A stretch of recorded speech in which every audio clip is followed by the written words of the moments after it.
For the people who are critiquing Deontay Kyle and Justin Scott on using like AI or ChatGPT in their content, I just have a couple of questions. My first question is, have you ever used ChatGPT for what you are accusing them of doing? Right? I feel like if we're going to critique them on, ChatGPT when it comes to environmental justice, that's one thing. Cool. We can actually have a conversation about that.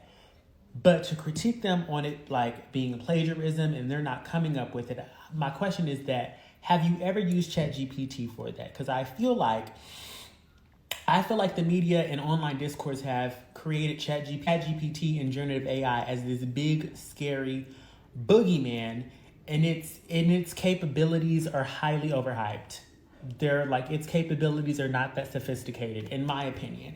I use ChatGPT about like once or twice a week, just being completely transparent and honest. But as I'm using it, I find that it works best when you actually write your own stuff. Kind of like Justin Scott was doing. It helps organize your thoughts.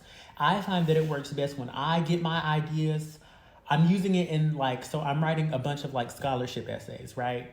I feel it works best when I go and type out the essay myself, put it into ChatGPT, and get some feedback. I think it's great for feedback. I don't think it's great for writing papers and coming up with ideas and original content. She's just not that girl. ChatGPT is just not that girl, right? And I can see, even if they are using ChatGPT, that they are putting a lot of thought and effort into it, and not just into it, but in the way that it's coming out, right? I think ChatGPT is good at structuring and providing feedback and giving us things to think about, right? And to that, I want to ask, is that plagiarism? If the argument is that it is plagiarism, that I write this paper out, put it into ChatGPT, and the suggestions that it gives me, I take them, is that plagiarism, right? Because my second thought would be, how much is it different if I do the same thing but with a friend, right? Peer review. I go write a paper, give it to my friend, say, hey, give me some feedback. I go and take all the feedback that they gave me. Where does the plagiarism start, stop, and begin?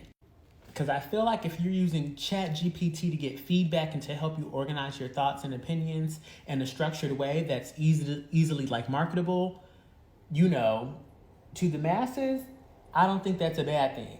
That's just me. That's just me. I don't think that's plagiarism. You know what I mean? And I don't feel like that you get to skip developing a writing style or communication style or reading or being well researched when you do that. I just don't think that ChatGPT she's just not doing that. She's just not that girl. And I've tried it. I was like, for shits and giggles, even before I was writing these essays, I dropped a prompt into ChatGPT and I was like, I want to see what pops out. If I just hey, I need a 500-word essay on whoop-de-whoop-wop-de-wop, whatever. I wouldn't wipe my ass with the stuff that ChatGPT comes out with. I'm so for real. It's awful. Have you tried it? Because it's truly awful. And the things that Deontay Kyle and Justin Scott are coming up with, there's no way that ChatGPT is coming up with it. There's just not in a million years. At least not to me. And I've been in so many different market research and so many different study groups, market research study groups, where I'm testing out AI software and they always ask, it just don't never have the human je ne sais quoi in them. It'll never have it. And my rule of thumb is that if I'm trying to get ChatGPT to do something and I have to prompt it more than twice, I might as well just use that brain power to do it myself. Right? I do think that ChatGPT is helpful to cut corners and, we shouldn't have to do it, but, it's useful because of capitalism, but we live in the conditions where we have to live in capitalism. It's a whole nother big conversation, but yeah, those are just some of the things that I'm thinking. I just don't think that ChatGPT is the boogeyman we're making it out to be.